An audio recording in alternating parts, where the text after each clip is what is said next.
I have to be, well, I don't want to stand in right in front of all of them, but okay. All right. Thanks, Scott. Good evening, everyone. Oh, we're so happy to have all of you here. What a wonderful opportunity for us to meet our wonderful candidates for the superintendent search. So on behalf of the Board of Trustees, we just want to thank the community for those of you that are tuning in and for those individuals who have met with us here today in person, as well as all those individuals who sent emails out and gave us input on questions to ask tonight. And in addition to, if you have already offered comment and have wanted us to consider various things for who our next superintendent will be, the board intends to review all of those after our final interviews. We've not been reviewing them as time has gone along. We wanted to make sure we were all very objective and saved all that input for the end of our process. Tonight we have Dr. Kate Orozco with us tonight. Excited to have you all learn to get a little bit more about her and get to know her, and thank you for being here tonight, Dr. Orozco. And then also just a thank you to Dr. Hawker, who's going to be coming, but also for the two of them who have given up a lot of time and a lot of energy to participate in this process and go through what is really probably a very soul-searching and difficult process to participate in. I want to encourage our viewers and anyone here tonight to please give your feedback after this forum by emailing search21. That's SEARCH 21 at coeurdaleineschools.org.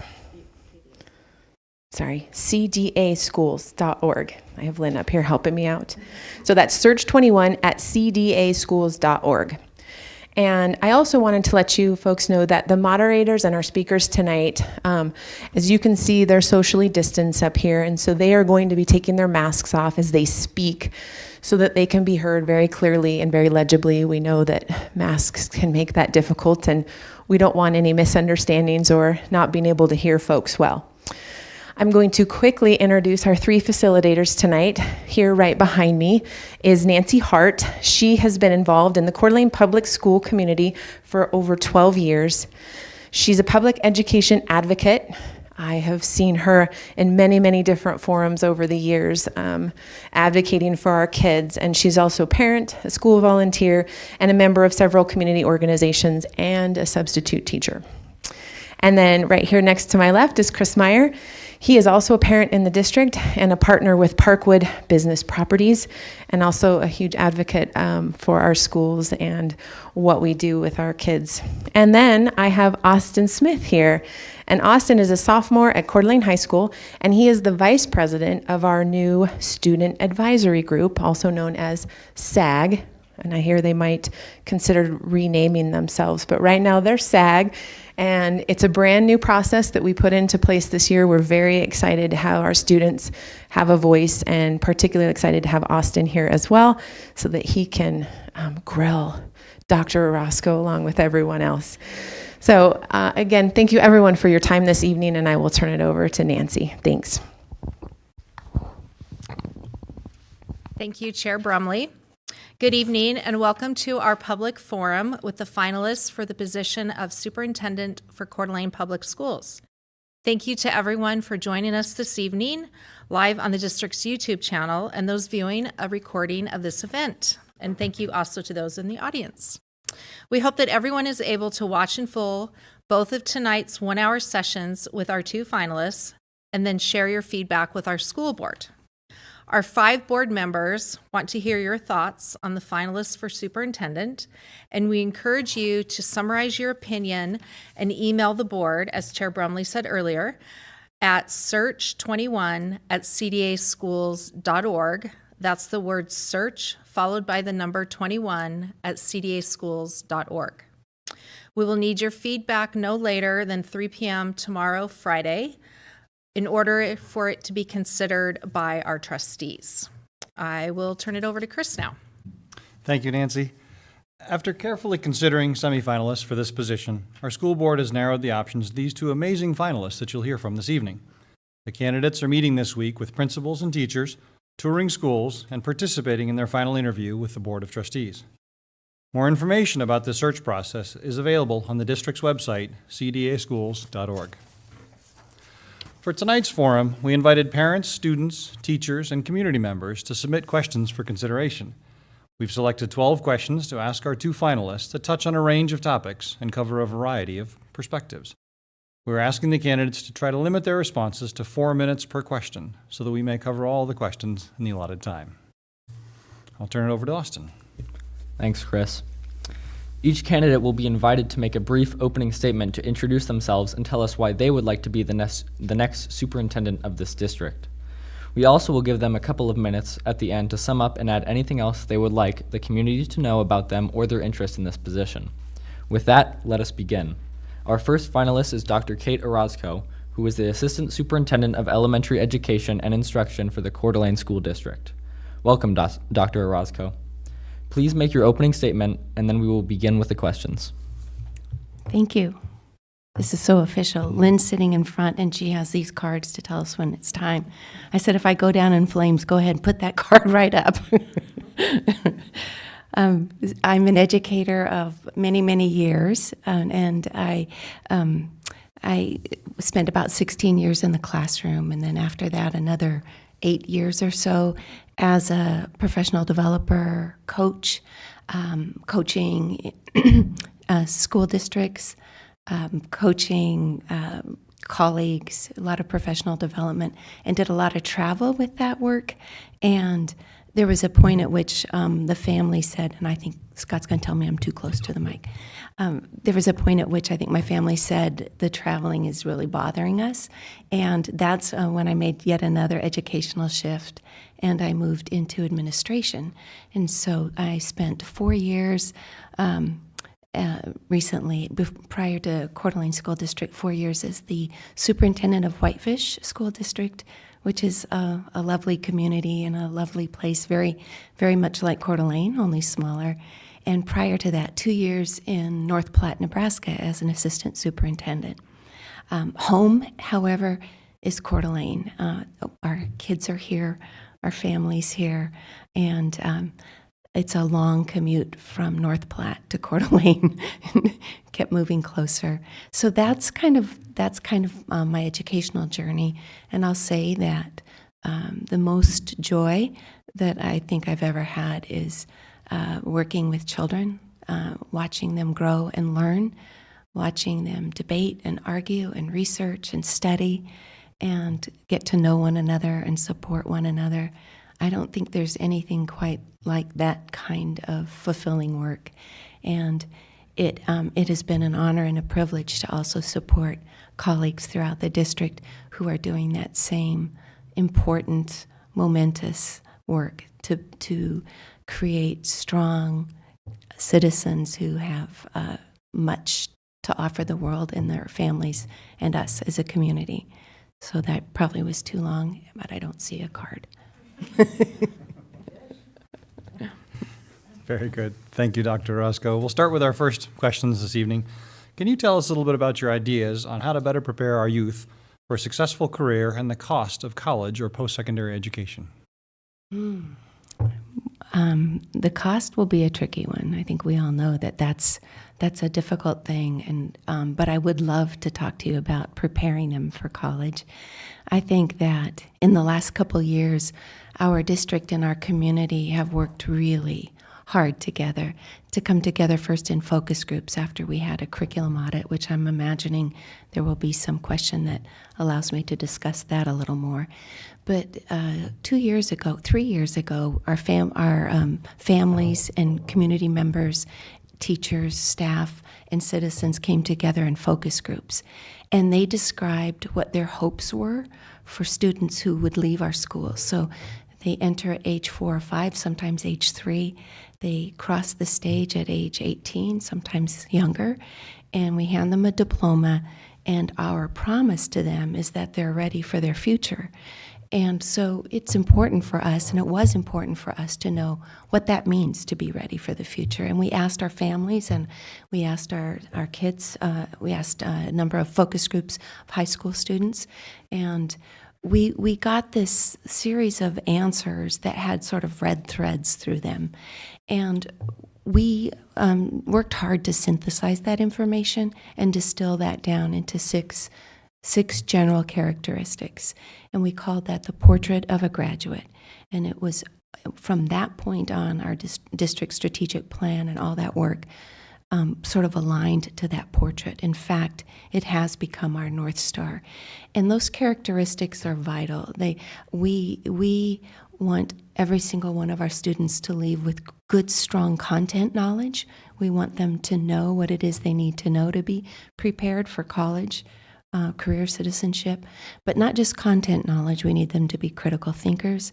By the way, they all start with C. That makes it a little easier. Critical thinkers who can analyze well, can think clearly, can think on their feet, can present an argument that's cogent, that can make sense of their world. All that, everything that we would think of that falls under critical thinking is also a second characteristic of the portrait. And that's not enough. We know that when students enter college or reach the workforce, they have to be good, strong citizens who can collaborate and communicate well. And those are the next two characteristics. I remember seeing a few years ago how many people lost their jobs because they didn't have the interpersonal skills and the communication skills to work together. And I can't imagine classrooms that don't allow our students to get to know each other better so that they can collaborate, who aren't expected to communicate. I got the green sign. The last two characteristics are character.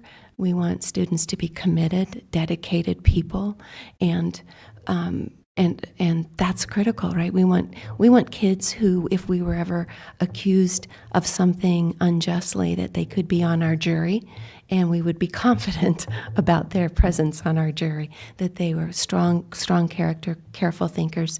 And the last but not least is creativity. I think we are inundated with global problems and local problems that we need to be creative together and how to solve, and we want our students to be able to do that. That doesn't start in high school. It starts when they're in kindergarten, and that's the elementary in me talking.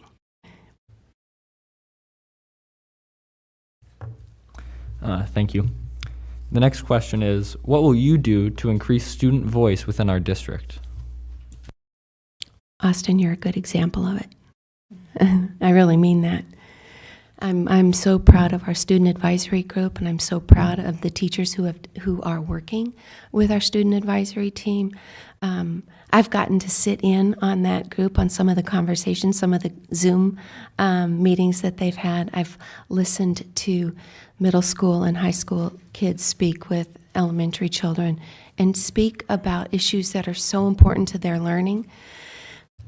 I've watched them discuss masking, and I've watched them do so with absolutely opposing ideas, and I've watched them remain civil and kind and compassionate as they describe their disagreements.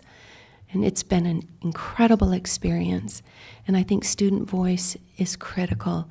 And by that, I don't mean student voice that asks kids' opinions and then pats them on the head and shoves them out the door. I don't mean tokenism.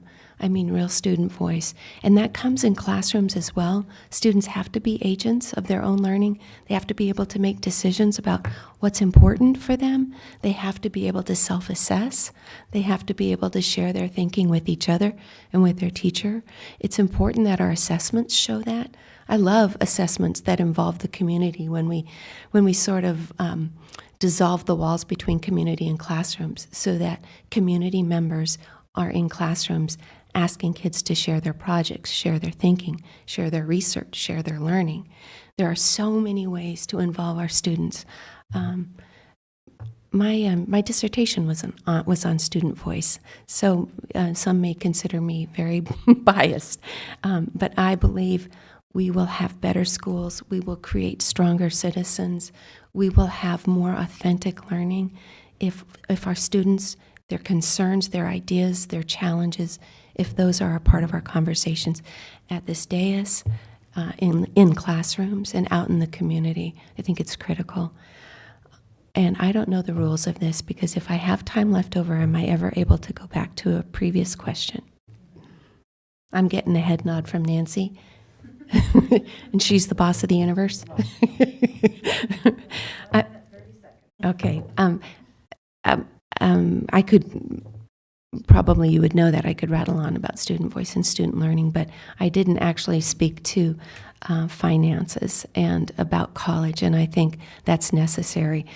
I was at the Upbeat Breakfast the other day, and I saw a number of students stand up proudly and accept scholarships from different members of our community.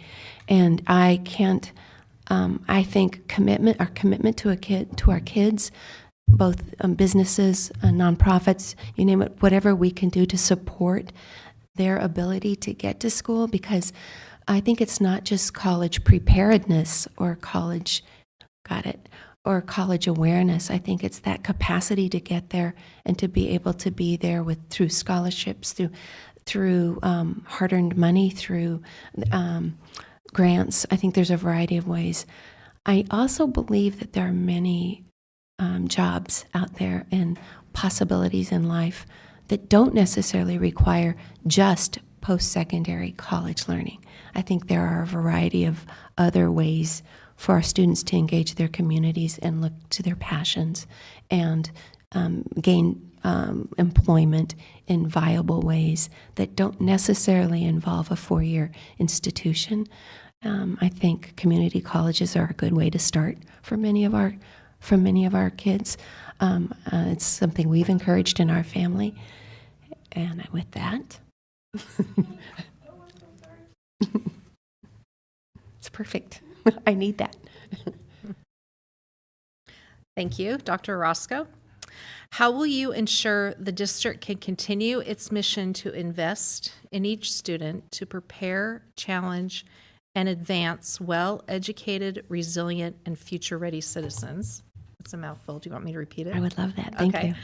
To invest in each student, to prepare, challenge, and advance well-educated, resilient, and future-ready citizens, with the knowledge that education funding is lacking at the state level and local school funding levies are becoming increasingly polarized and politicized. Do you want me to go through it again? Nah, That's a hard one. It was a big one. Yes, it is. Okay. Thank you. You're welcome. I think, first of all, I think I sort of spoke to the importance of our portrait of a graduate and our strategic plan, because those documents outline a clear direction for how we need to proceed with our kids, how we need to design classrooms, design learning, come together as adult learners and grow our own thinking. I believe that's critical. So I think, and if we do that well, and we're not there yet, we're learning and we're growing and we're improving, but if we do that well, I have confidence in the kinds of students that we grow and nurture and create and build and affirm.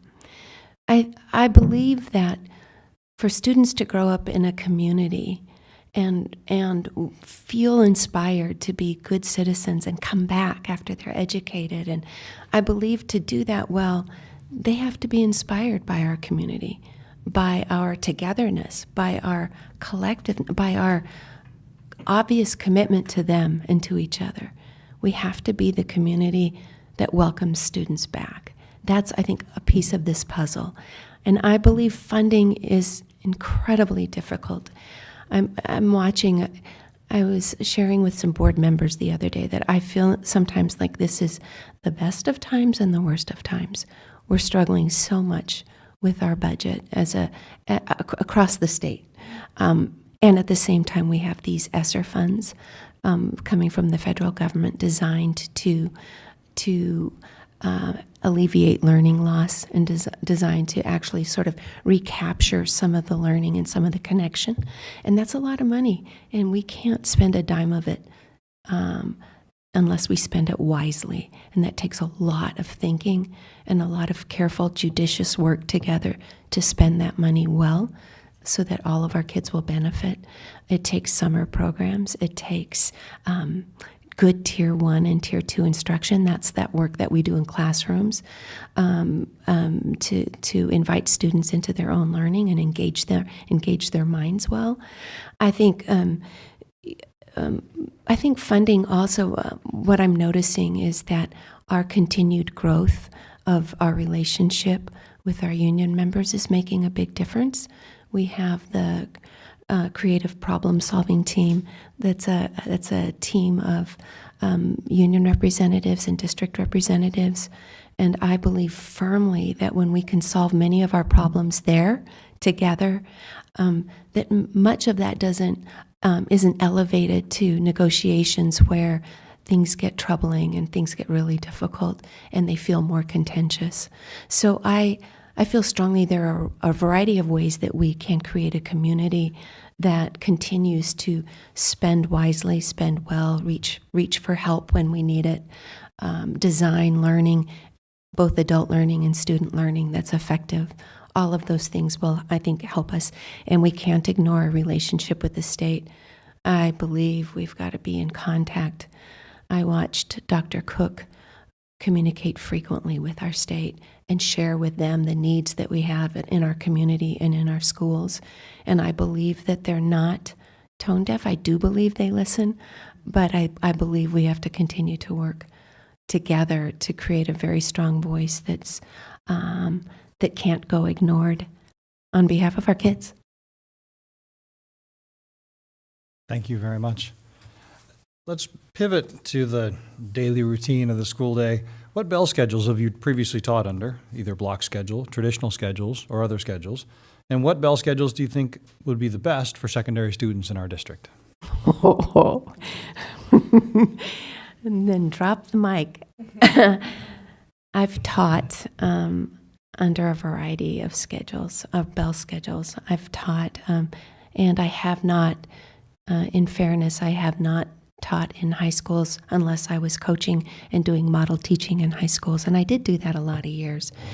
I don't know that one specific, and I'm not trying to dodge this, I promise you I'm not trying to be political. I don't know that one particular schedule is our answer. I really don't believe that. I believe when teachers plan and design learning well, when they create communities of learners in which students can do that kind of hard work to research, to learn, to decide, to present, to come together and in Socratic seminars or debate, and I'm talking little ones and older ones, I believe it's less about the schedule and more about the craft and ability of the teacher and the willingness of families and teachers to unite around their kids. I would say that, and yet you could go to Whitefish and ask them, and you'll know that we created a block schedule, a modified block schedule for the Whitefish, for a new Whitefish High School that we built, and the idea was to create more time for more authentic projects to develop, and I'll say that their learning, that the learning improvement that happened there prior to that shift was also powerful and worthy and deserved time and energy I would say deserving of the kind of accolades that I think those teachers deserved. So I'm not certain that it's one or the other. I am certain that it would be a powerful thing if we could figure out how to model for our kids in this discussion, because this is a hard discussion.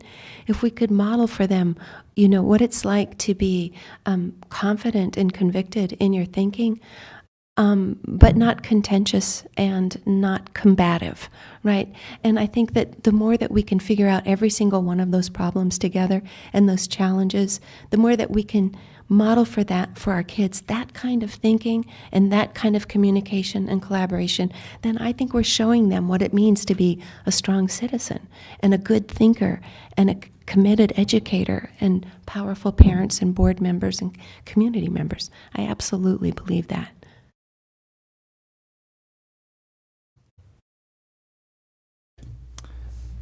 To pivot back a little bit, actually, Out of all of the parts of the school district's portrait of a graduate, including character, content knowledge, communication, creativity, critical thinking, and collaboration, which do you think is the most important and why?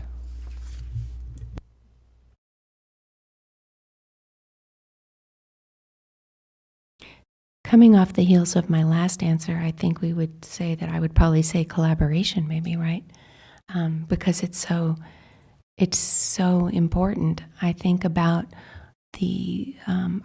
right now where our community is, and that sort of sense of division that I think doesn't help any of us.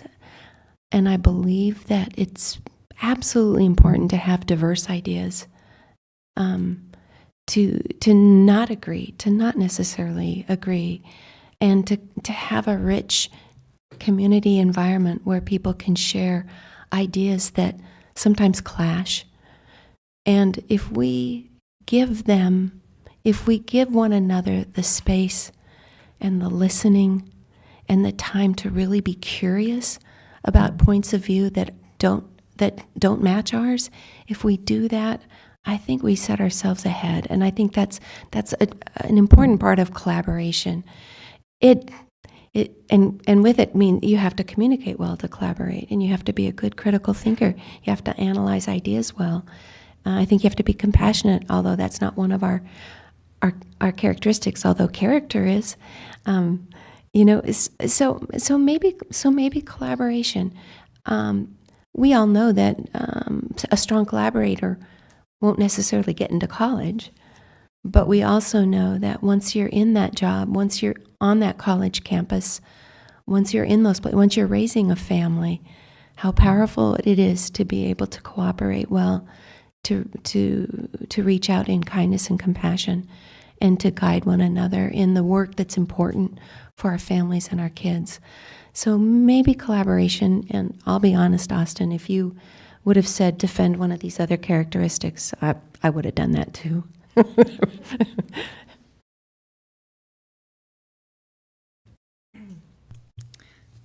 Thank you. What is your vision for equity in our schools? How would you work to ensure that all students and staff feel valued, supported, and educated with their peers to the maximum extent? So, valued, supported, and educated. And that first part again, Nancy, do you mind? What is your vision for equity in our schools? Mm-hmm. How would you work to ensure that all students and staff feel valued, supported, and educated with their peers to the maximum extent?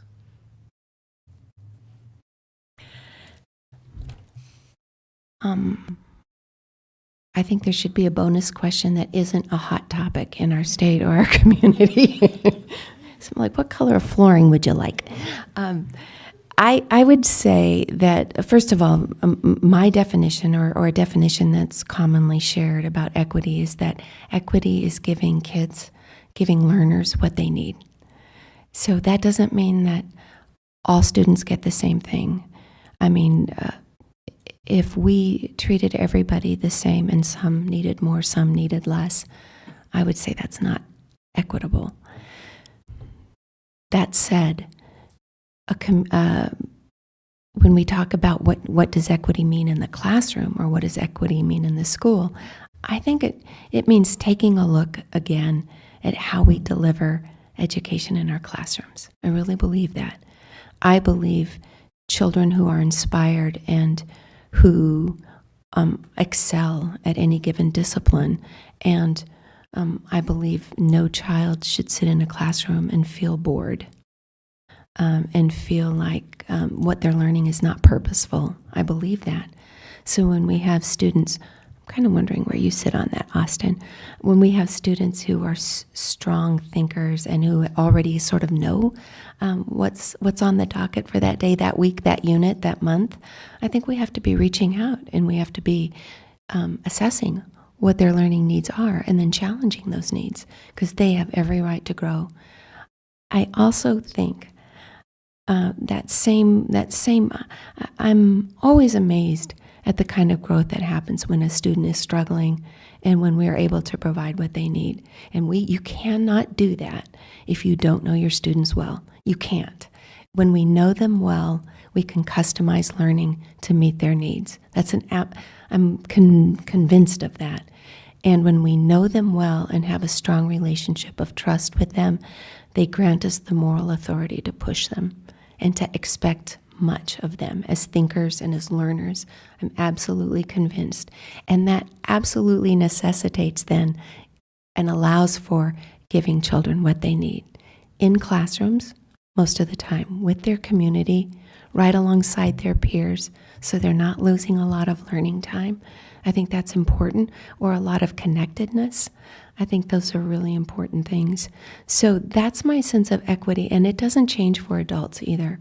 I can tell you right now in our strategic plan implementation that we're working so hard on, and that we're really uncovering what the teaching framework means, what the instructional framework means. It also happens to have 6 dimensions, but some of our teachers, some of our communities need more. Some have some have been diving in for months now and have a kind of a sense and a direction. Others need more time. Others need, and then I think for some it's just plain more difficult to really understand. It's a green light. I think it's a definite shift for some of our adult learners, some of our leaders, and some of our teachers. And I think that means then we take our people where they are, and we respect and honor their work and their commitment, and we inch along at a pace where we don't lose people, don't lose adult learners, and don't lose kids. I think those are all really important things to be that have to be part of that process. Great, thank you. In our district, 1 in 5 students has a language-based learning disability, such as dyslexia. With such a large portion of students affected, how should the school district address the need to screen and identify these students and equip teachers with the tools to help them? We have a long way to go. I think one of our SAG representatives suggested that we get I'm looking at her, that we get dyslexic books in our libraries. And I think that's a two-sided coin. The first side is, what a brilliant, smart suggestion. I mean, that's the power of student voice happening.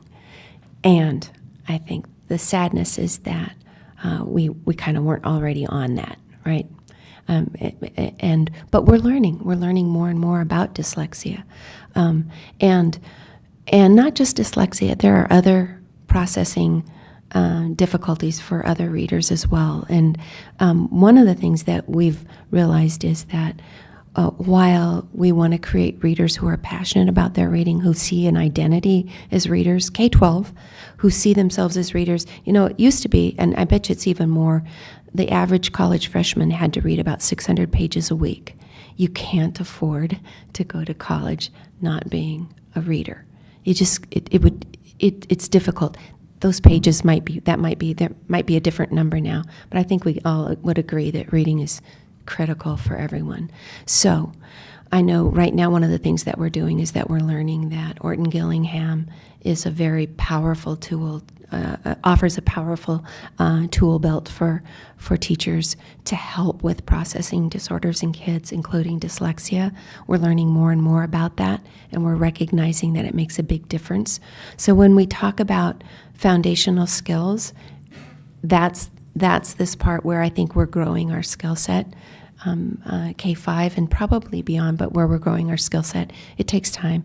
It takes money for professional development. It takes a lot of learning, and we're going to get there. And I think we can't get there fast enough, but I think those are some of the ways that we're learning and catching on. By the way, yes to dyslexic books, dyslexic font, and many of those other tools that I myself am learning about right now.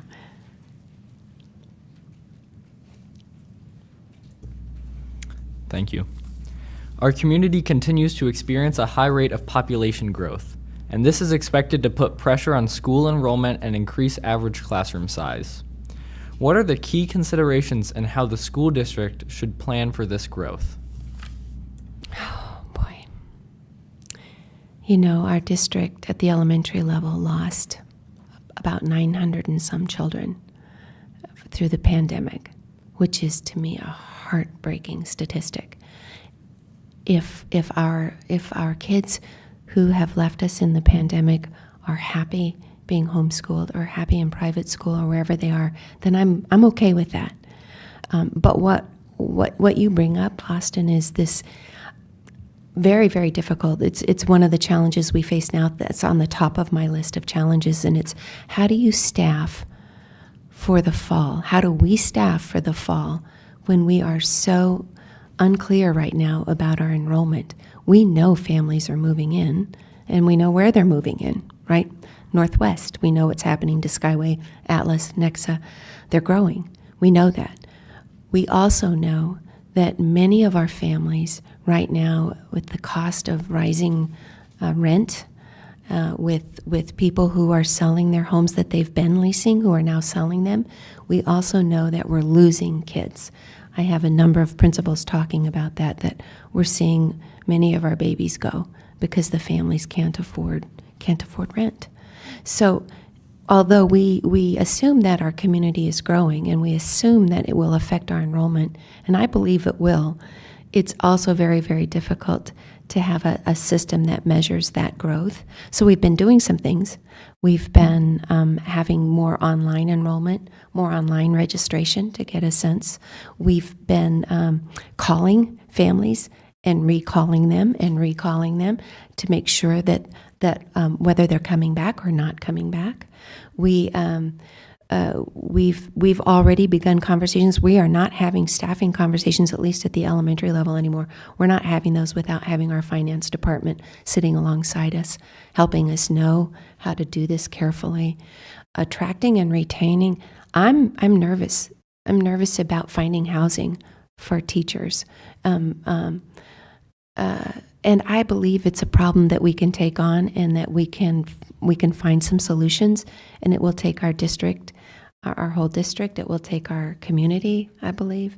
It will take our work with the union, finding places for our new teachers. So if our enrollment grows and we hire new teachers, we need to know that they're going to have a place to live, right? I mean, and so that's not a problem that can be solved by any one person. It can't be solved by a superintendent. It can't be solved by 5 amazing, courageous people here at the dais. It has to be solved as a community. I really believe that. And she's not putting a sign up, but I think that's because she forgot. I knew she did. I think that's, I've probably said enough.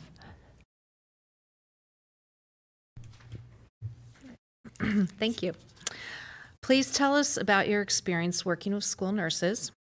What value does a comprehensive school health services program bring to a community and to a school district? Working with school nurses and the value of a comprehensive school health services program bring to a community and to a school district.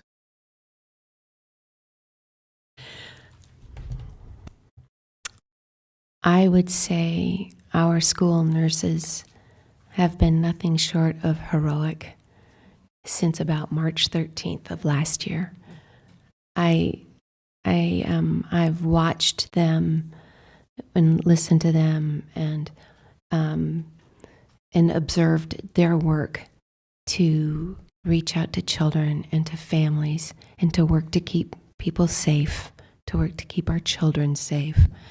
I know from Nicole Piekarski, who has such a commitment to the health of our students in our district, and I know some of the things that she's talked about when you're doing a lot of work to find out who's been exposed and to find out who needs to quarantine and to all those kinds of jobs. They happen during the day and into the night.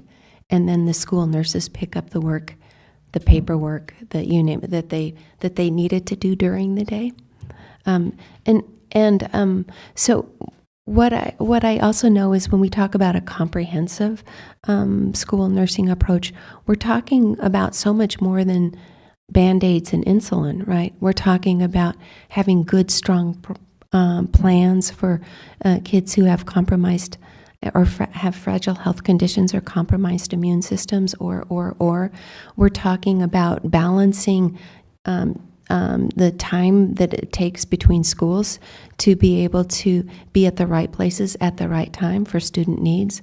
We're talking about collaboration with our folks who are working for us for mental health, Andy West and Keith Orchard, a real collaborative spirit between our folks who are delivering social emotional learning and working to almost, for some kids, repair and restore some of our children in mental health because of the isolation they've experienced since last March. There's so much there, and I'm not an expert on comprehensive health, but I can say that the needs, the relationships, the work that they've done is nothing short of heroic, and I really mean those words in this last year. And I'm thinking that there's many more things that could be explored in terms of how we work together. Having Nicole be a part of our team once a week has made a big difference. She's able to give us the perspective of the school nurses as we're making decisions, and that's been a big help. So I would say collaboration, more learning, more support for them, and greater understanding about what their lives are actually like. And I think our leaders in our schools are doing a lot. I've seen improvements in general about the collaboration at our school level. So I think we're on the right track. We probably could always use more resources. Thank you. Speaking of more resources, let's pivot a little bit to discuss some of your commitments for the professional development of school district staff. How can you ensure that all teachers are reflecting and pushing their instructional practice, and how can you help guide administrators in this work as well? I'd say that's probably been my main passion in the 6 years that I've been here in the district, is elevating the conversation about professional learning to a level in which there's something that brings a great deal of joy to our adult learners in growing their craft. And so we've done a number of things. And some of them include inspiring a vision of what powerful teaching and learning looks like. I mean, I think most folks would assume that well, that's obvious, isn't it? But there's actually a lot of disagreement among educators in general and among public about what good teaching and learning looks like. So now we have a compass north. We say good teaching and learning has to be designed to get kids who can collaborate and critically think and know their content knowledge well, all those portrait of a graduate things. That comes from teachers having the ability and the desire and the support to learn together.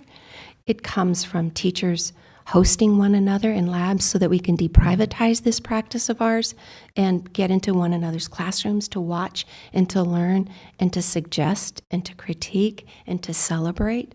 It comes when, I'm watching right now, for instance, at Woodland. I get all these amazing stories back from there. And this is just one school of 18 schools, right? So, but the stories about coming together on Wednesday mornings, for instance, and studying together and reading together and taking experiments back to the classroom. Like, if we do this and if I design it this way and if I create this kind of discourse or if I focus on community this way, will I see something different happening for my kids, right? That's the kind of work that we have to do. And it's inspired and supported and expected by leaders who want that as well for kids. We can't have leaders who are not getting into classrooms. It's like the factory owner never sort of getting on the factory floor, right? We can't do that. I think district leaders and school leaders need to be in classrooms 20% of their time, 25% of their time. That's what we've been hearing, to get a sense for what's really happening for kids and to be a student of teachers and a student of students. So we have to, there's so much I could speak to on this.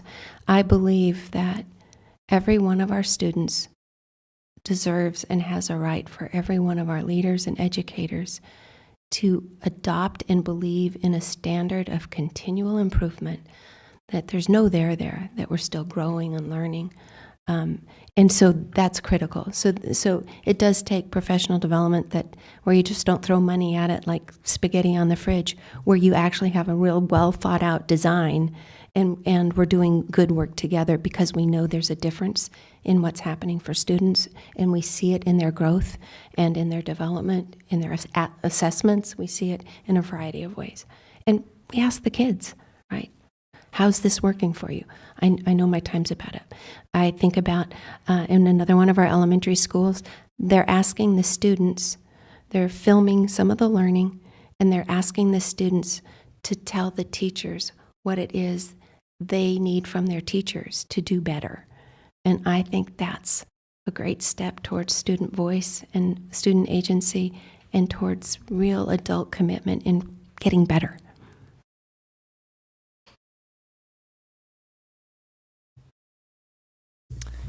Thanks. What is your long-term career plan, and how would that align with the long-term plan for our school district? What can you say to assure the community that you will stay with us for an extended period of time? I'm here to stay. Hope you like me, because I'm here to stay. We have children here. We have a son. Our youngest is still in high school here.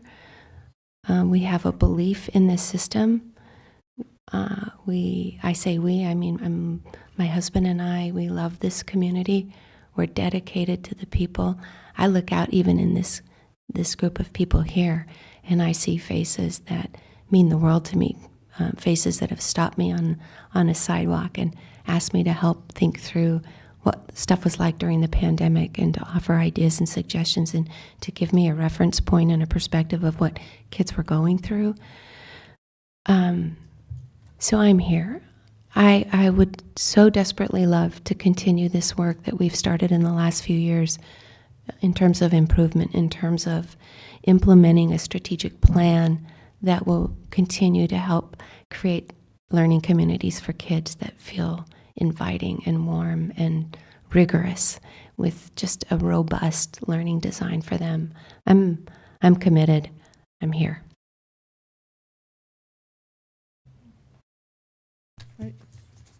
Thank you. Please share what else you want our district and community to know about you, your experience and strengths as a leader, and your vision for our schools. Yeah. So this is your opportunity to tell us what you haven't had an opportunity to tell us. Your experiences and strengths as a leader and your vision for our schools. I would say probably, I think I'm looking at them, I think I'm hitting them over the head with the same theme over and over again. The most important thing that motivates me is what's happening for kids in classrooms. That's it. I mean, that is my strongest passion. I think that's in my DNA. And so when I'm in a classroom and I see 7-year-olds debating whether or not that there should be an extended recess because you get healthier lungs, or when I see 10th graders deciding whether or not there's so many important things, but deciding whether or not even the bell schedule. I'll be honest with you, when our students are in classrooms where their voices are invited to do real work, real learning, where they live in this place of disequilibrium, where it doesn't feel super comfortable, but they're growing and stretching, and they love what they're learning. And when they come home and parents ask them, how was school? they say something more than fine, when they bubble over with what they're learning and why they're mad and what's interesting and what should happen and why their teacher needs to do this differently, that to me is a community that I want to continue to help co-create. It matters to me so much. And I don't think that can happen unless we together, as leaders, as community members, as principals, assistant principals, as district office folks, we can't, any one of us can't do that alone. Any group, any person, we just can't. We would end up with pockets of excellence where there would be kids who are doing exceptionally well and other kids who are languishing. But that's not good enough. And that's not what equity means, and it's not what excellence means. Excellence means that every classroom, that we don't have to, as parents, decide, geez, I'll choose this teacher for this year and that teacher for next year, that we can say, any teacher, I'm confident that any teacher would do well by my son or my daughter because they're that committed to getting better and doing well. That's what I want for our community. It's what I want for our schools. And it does not mean that we don't have other very difficult challenges in front of us.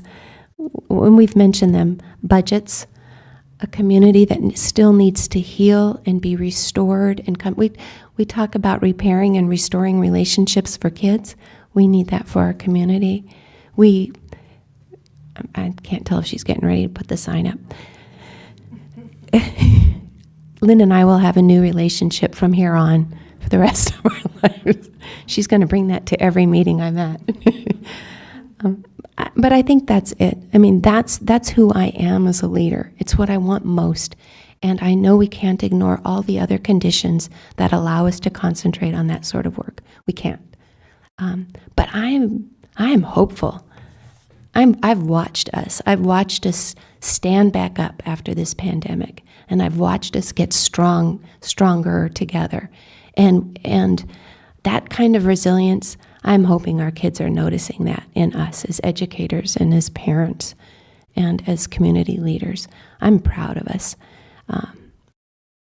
And I think lastly, I just wanted to say thank you to all of you who are out here and to this amazing facilitator group. Hopefully there wasn't another question. Is that it? Okay, so my thank you's appropriately timed. Thanks so much. All right.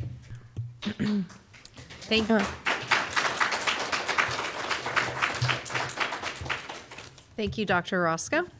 We appreciate your time here this evening. This concludes the first half of our public forum. We will take a brief break, and resume in a couple of minutes with our second finalist, Dr. Sean Hawker.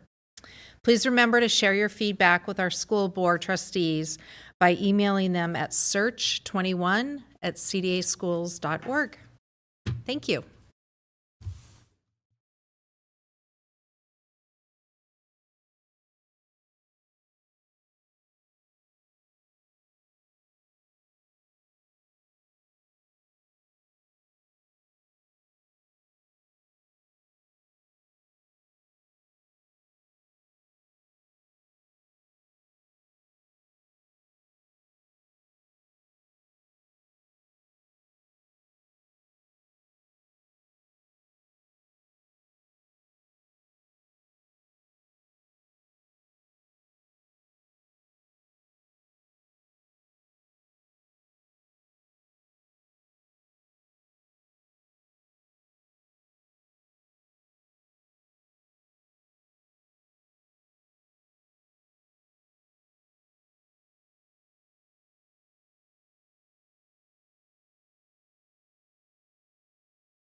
Good evening, everyone, and welcome back to most of those in the room with us, but also welcome to Dr. Sean Hawker, and thank you for participating in our forum this evening.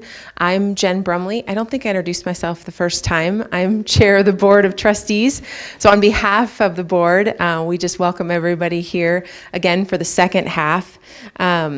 Just want to thank Dr. Hawker for being here. We want to thank Dr. Orozco for her time an hour ago, and just acknowledging that it has definitely been a long day for Dr. Hawker. He started with me this morning at 7 a.m. So everybody be kind and ask your questions nicely. I just want to encourage again, I know you've heard this a few times, but you're going to know this email by heart by the time we get done. And that is, please email your feedback on our candidates to search21, SEARCH21 at cdaschools.org. And I know you're going to hear that a couple more times. I will now introduce our facilitators again for those of you that may have joined us since we started with Dr. Orozco. Nancy Hart, far over to Dr. Hawker's left, has been involved in the Coeur d'Alene Public School community for 12 years, over 12 years. She's a public education advocate, a parent, a school volunteer, a member of several community organizations, and a substitute teacher. And then I have Chris Meyer here to my left, and Chris is also a parent in our district and a partner with Parkwood Business Properties. And not to take away from Nancy or Chris here, but probably our star of the moderating team here is Austin Smith, and he is a sophomore at Coeur d'Alene High School, and he is the vice president of our new student advisory group, also known as SAG. And this is a newly formed group, and we are so excited to have student input starting to be put at the forefront.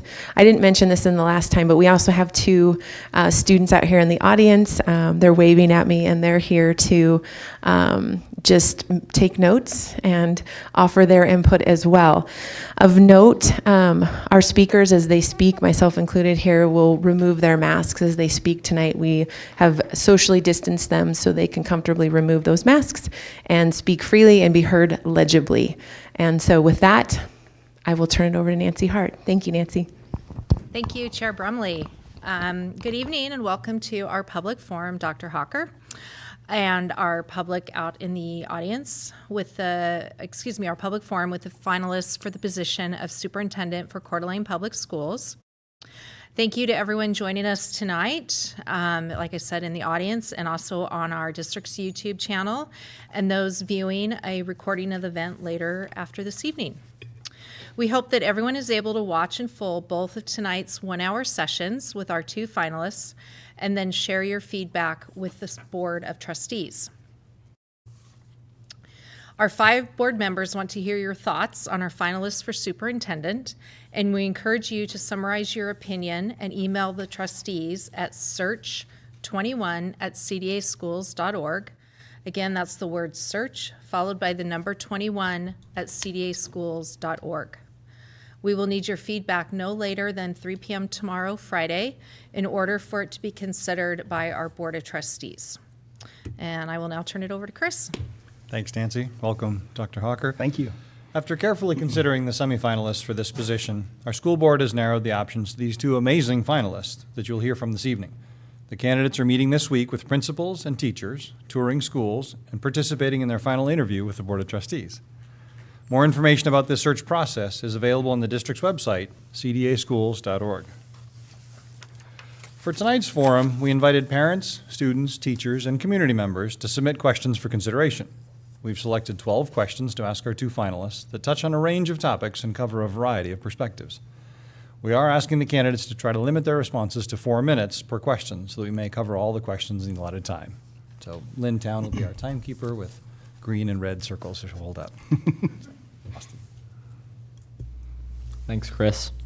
Each candidate will be invited to make a brief opening statement to introduce themselves and tell us why they would like to be the next superintendent of this district. We will also give them a couple of minutes at the end to sum up and add anything else they would like the community to know about them or their interest in this position.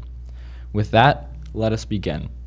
Our second finalist is Dr. Sean Hawker, who is the superintendent of Dickinson Public Schools in Dickinson, North Dakota. Welcome, Dr. Hawker. Thank you. Please make your opening statement, and then we will begin with the questions. All right. Thank you very much. I can be brief here. You've been here already a whole hour, and I'm sure this next hour's could drag on. But definitely want to give you an opportunity to hear a little bit about me and meet me. Again, I am an Idaho native. I was an educator in Idaho for 12 years before leaving the great state of Idaho. So when asked the question, why might I be interested in returning to Idaho and coming here to Coeur d'Alene, I have family here in the state, and it's Coeur d'Alene. I mean, let's not kid ourselves. Yesterday, walking around town, today, walking around town, it's just a beautiful area, and so it would naturally intrigue many candidates to come to the state. So I'm super excited. I've been a superintendent for 14 years in 2 different school districts, and been an educator for many years before that, about 26 total years as an educator. Teacher in Southeast Idaho for 5 years, and then administrators for the next 7 years in a couple different schools, ultimately culminating in being the principal of Shelley High School, Shelley Russets, and then transitioning to Wyoming and was there for 11 years, and then transitioning to North Dakota, where I'm currently at. And it's a very great school district, so it's always nice to come and explore opportunities when opportunities are available. Very good. Thank you. Thank you. So to dive into our first of our selected questions tonight, can you tell us a little bit about your ideas on how to better prepare our youth for a successful career and how to manage the cost of college or post-secondary education opportunities? Well, sure. I think our youth today are in a unique situation, as are all educators. 20, 30, 40 years ago, when a high school student would graduate, we often had a very good picture of the jobs that were going to be available for those graduates and some of the industry and career opportunities. The research tells us today that our graduates are moving into a field where the vast majority of jobs are honestly unknown, and they're not even around perhaps today. So the beauty of education is being able to try to prepare students for a future that we all don't know exactly what that's going to be like.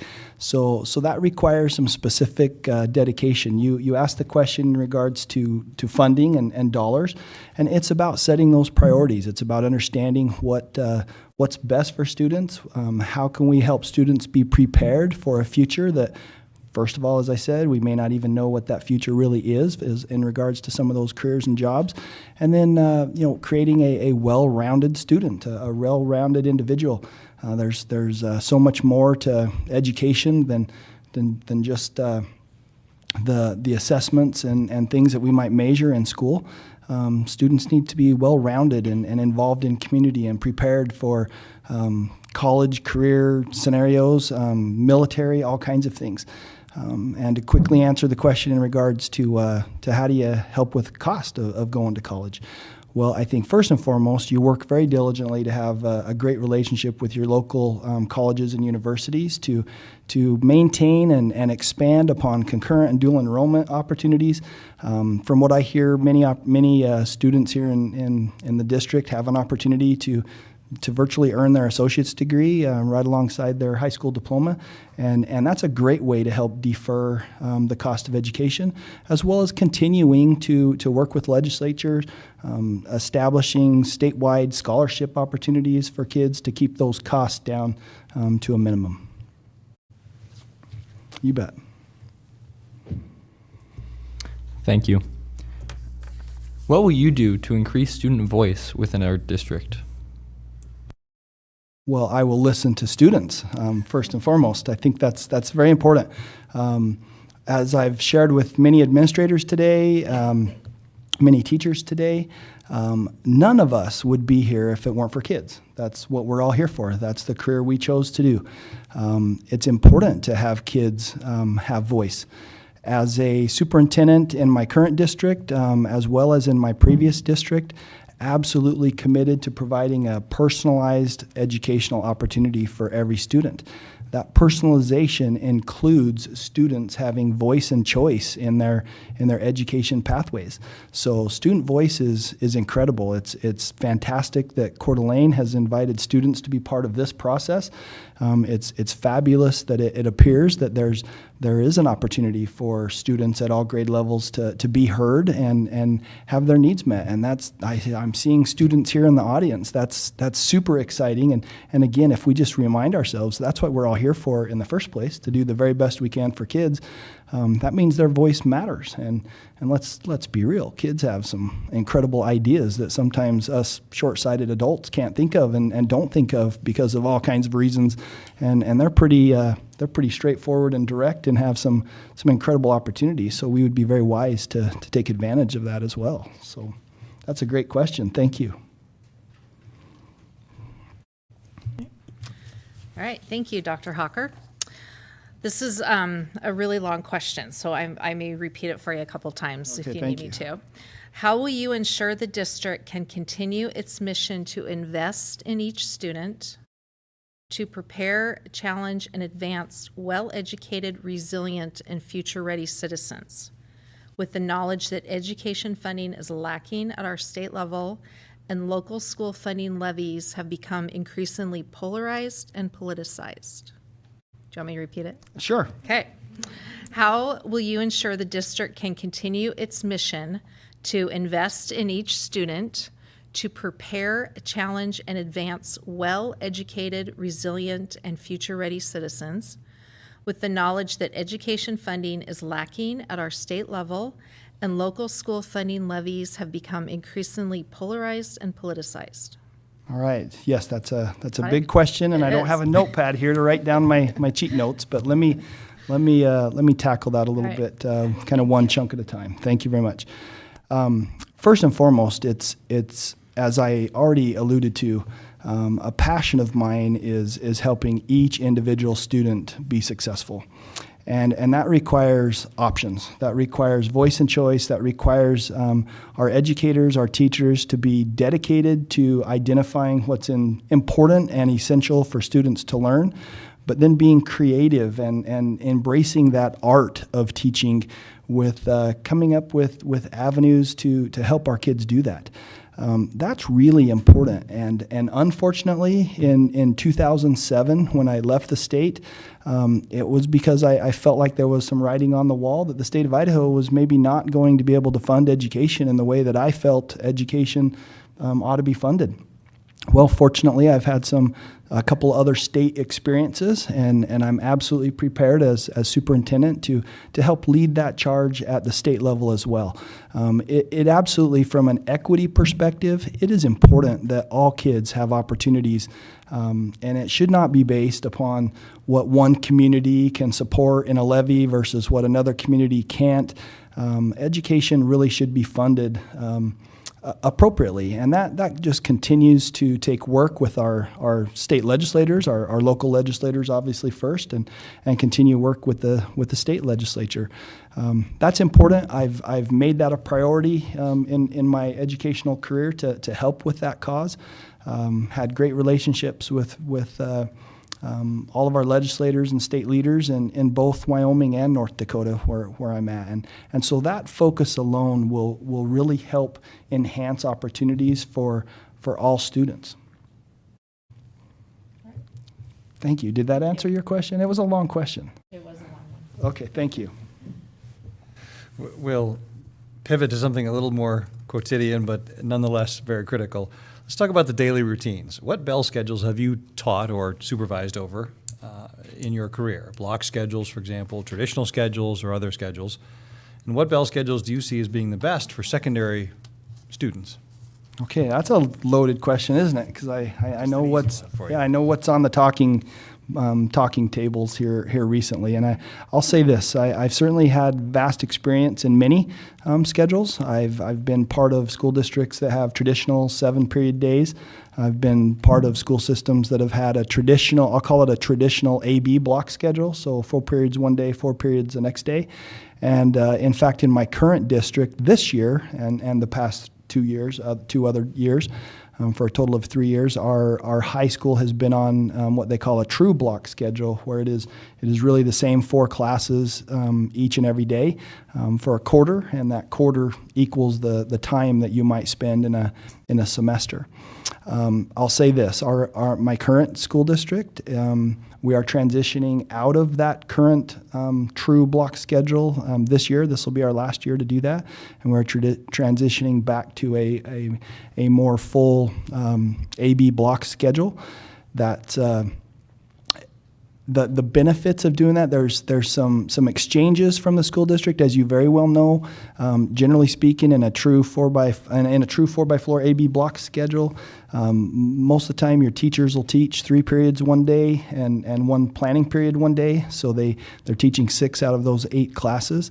So you have to be prepared to have the staff to function a schedule like that. But what we have found, my experience has been a schedule similar to that is again focused on the needs of the students, can be greatly can create some great opportunities for our kids. As principal of Shelley High School, I was the principal that was there in charge when we transitioned from a 7-period schedule to an AB block schedule after a whole ton of research and really trying to look at best options. And for us, it was about providing more opportunities for kids. Kids could take 8 classes instead of 7, and yet spend that time that was necessary. So it worked well, but you got to have a great professional development plan for your teachers. If it's something different than what they're currently doing, you have to. There's just a lot of those kinds of transitions. But the truth be told, across the entire country, if there were a perfect silver bullet schedule, every high school would be probably running that schedule already. So it's just a focus to make sure that you find what works for your staff, for your students, and for the school system, and maximize those opportunities. So thank you for that question.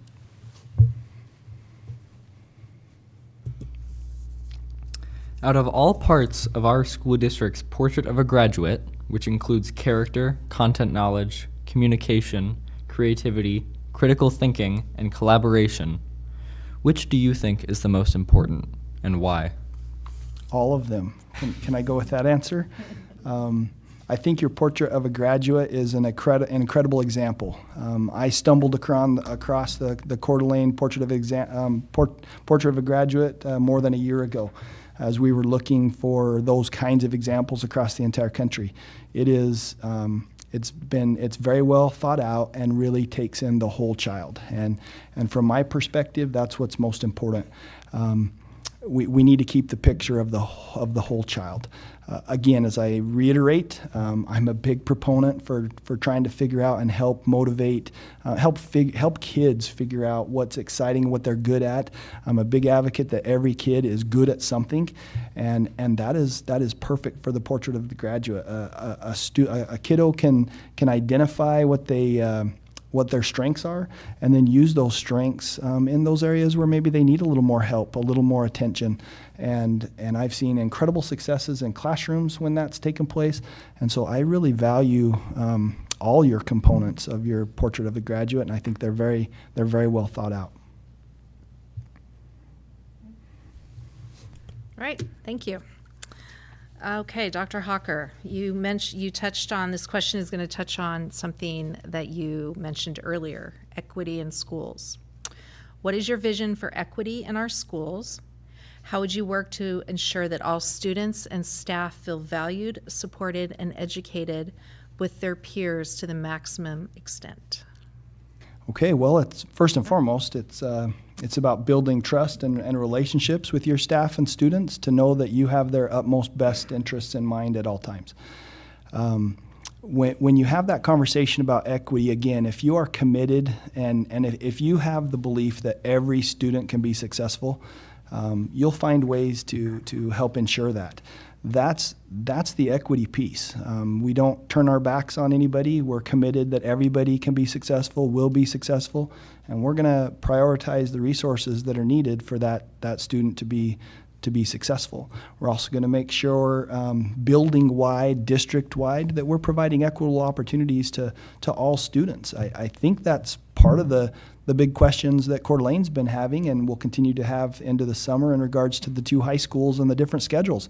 There's some potential equity concerns there, and maybe one school getting an opportunity to take a few more elective courses than another school, or things like that. And so it's just really important that we give equal opportunities to all students.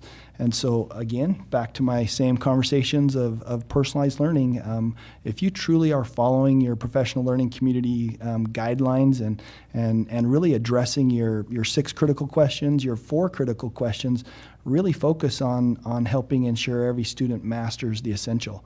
And that's the equity piece, because you don't turn your back, you don't give up, we don't move on just because the time says we need to move on to the next unit.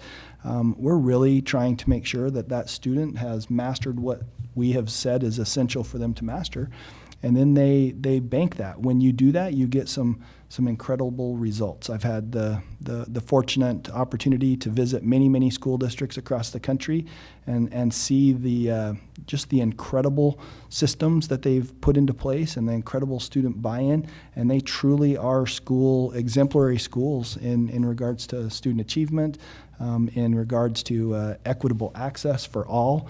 It's very important, and yet I also have been reading a little bit about Idaho's legislature, and it seems like there's a few legislators that I'm not sure if they like that word equitable. So it's just a continual conversation to make sure that we're providing the best for each and every person.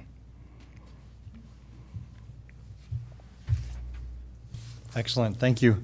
So staying in the classroom experience, in our district, in most districts, 1 in 5 students has a language-based learning disability such as dyslexia. With such a large portion of the students affected, how should the school district address the need to screen and identify these students and then help equip teachers with the tools to help them? Well, great. Well, there are numerous dyslexia screening, systems and programs. It's important that we're aware of those. Again, back to having every teacher know and understand every student and understand what every student needs and what their strengths and what their challenges might be. It allows us to focus on the proper resources. So if we have 20% of our population in Coeur d'Alene is challenging with some perhaps dyslexia types of challenges, it would be very important to make sure our teachers, number one, are trained, and number two, that our focus as a budget priority has to do with providing the necessary resources for those students to be successful. And again, I know I sound like an absolute broken record at times, but that's what we do for each and every student. Every student, all of us, we have our things we're pretty strong at, and we have our things that we want to work on and get a little bit better. We need to make sure that we have the resources in place to help everybody be able to do that. So that's a great question, and again, special services for our students is an integral piece of ensuring student success. So something that you've just got to make sure is a priority.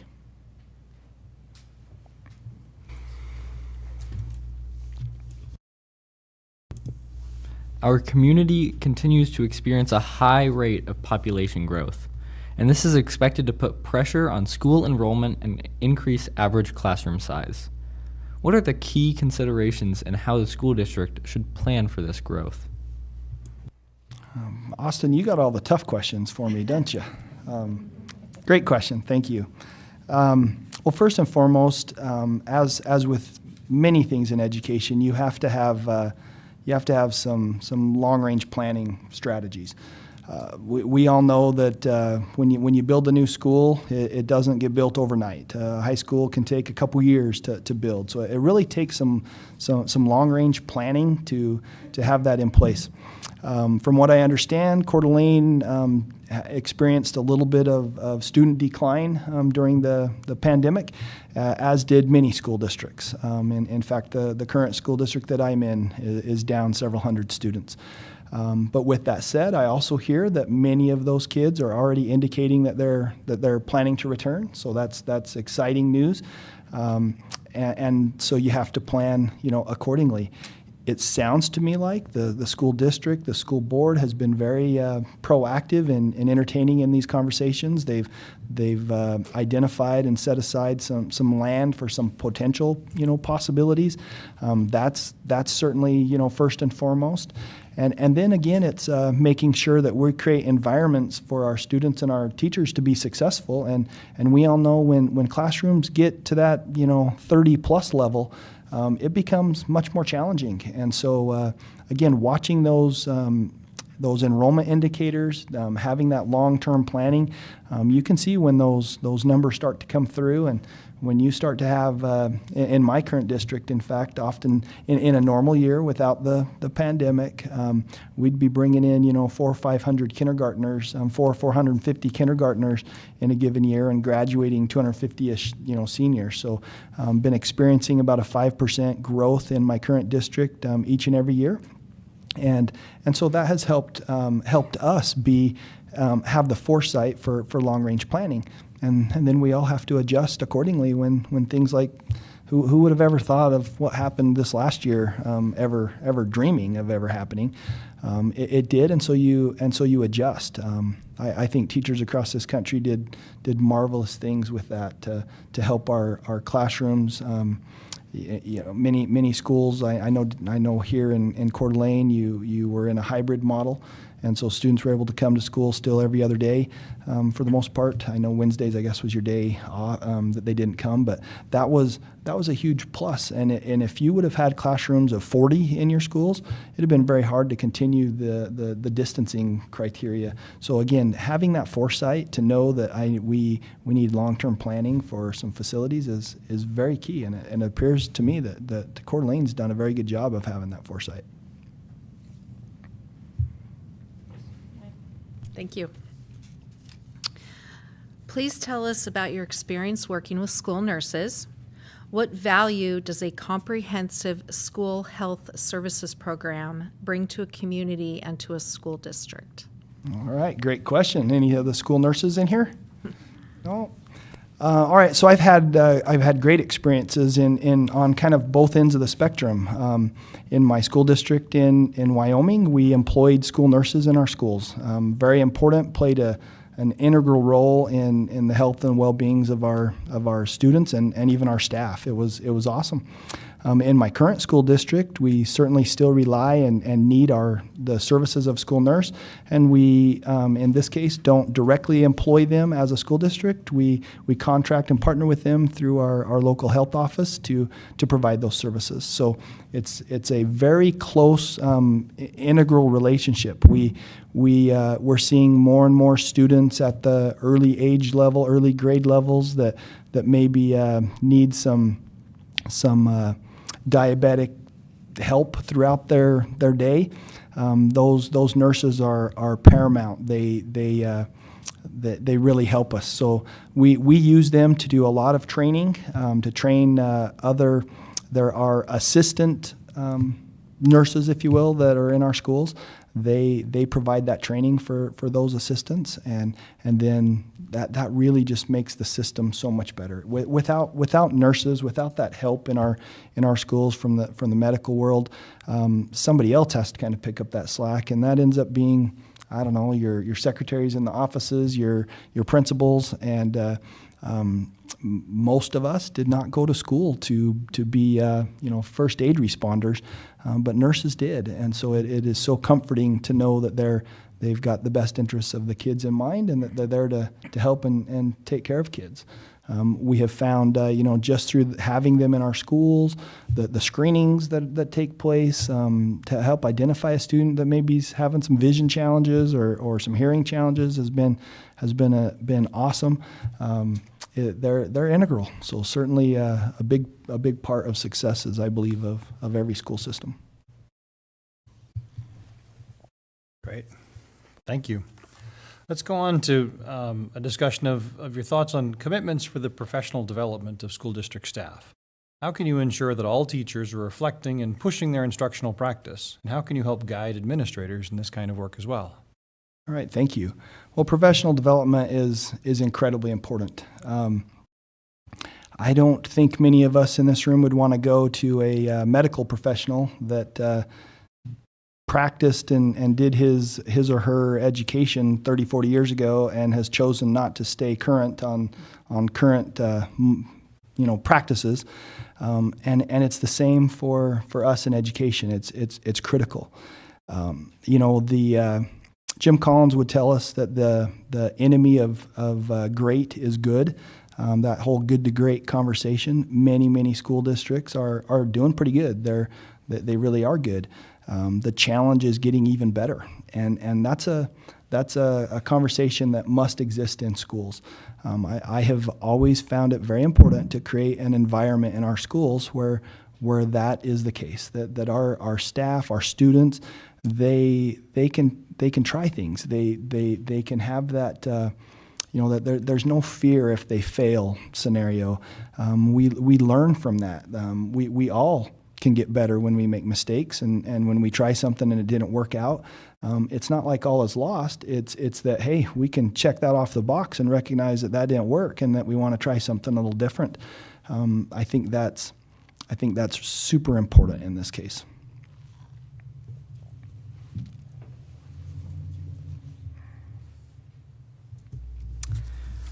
What is your long-term career plan, and how would that align with the long-term plan for our school district?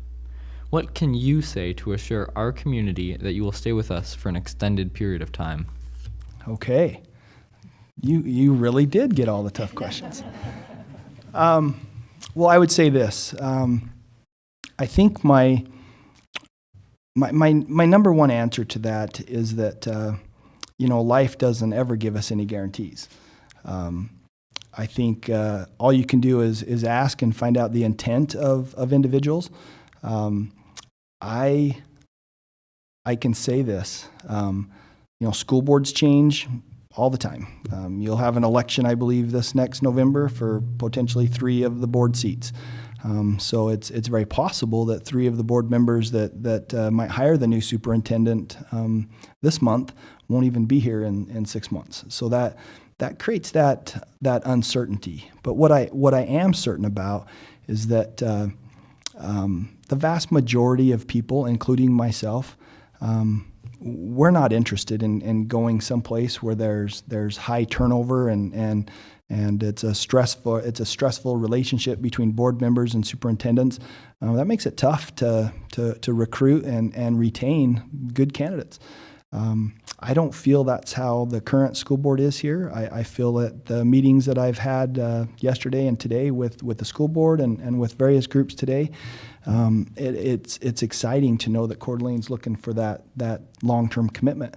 And I think one of the carrots that Coeur d'Alene has to offer that maybe other places don't is, that Coeur d'Alene's a place that people will go to retire. I know a couple of families from my home current school district in North Dakota, in Dickinson, North Dakota, that are retiring here in Coeur d'Alene. And so I think that makes it a great possibility that if everything works out with superintendents and school boards over the next 10, 15 years, I could absolutely see myself retiring from the school district and keeping a home here and maybe do like maybe several of the folks do and travel to Arizona once in a while in the winter months, but enjoy Coeur d'Alene. It's a great place. Now I've heard Coeur d'Alene Lake doesn't necessarily freeze over, so the ice fishing's a little slim there.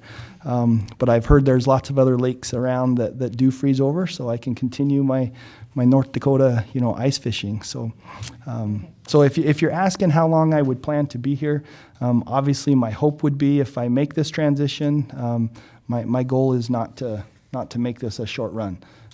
I plan to honestly be a superintendent for the next 10 to 15 years, 10 to 13 years, and then we have some other plans in our schedule, and that's my goal. I think my wife and my kids, my wife especially, who's sitting over there in the corner, I think if we keep moving around every couple of years, she would that would not be good. It just would not be good. So there would be no intents on my behalf to do that.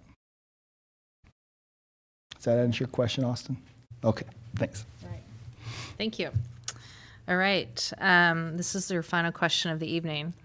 It is your opportunity to share with the audience and those watching and those that are going to watch later anything that you haven't been able to tell us tonight. Is there anything else that you want our district and community to know about you, your experience and strengths as a leader, and your vision for our schools? Okay, great question. And yeah, I glanced at the clock.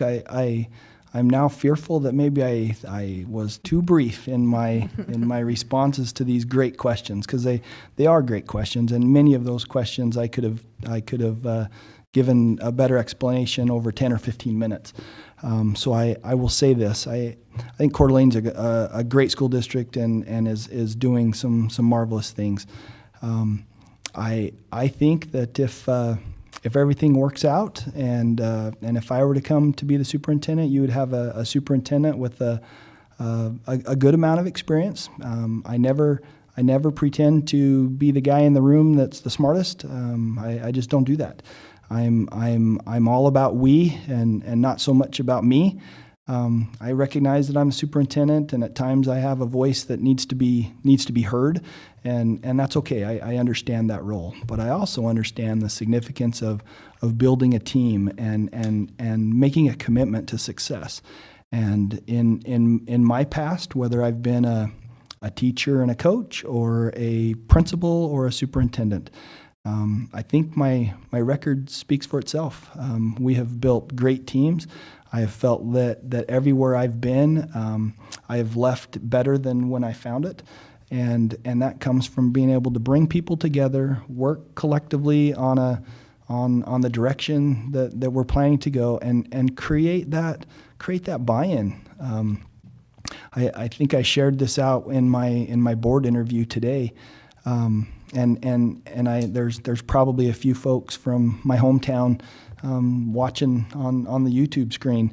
I can say this: it's been extremely humbling and extremely gratifying to have received multiple emails from staff and administrators in my current district when they found out that I was coming here as a finalist, wishing me the best, but kind of hoping that maybe I don't go, and that gives me, that just helps me recognize that, at least for those people, I'm sure there's some folks that would be happy that I leave. That's how that works, right?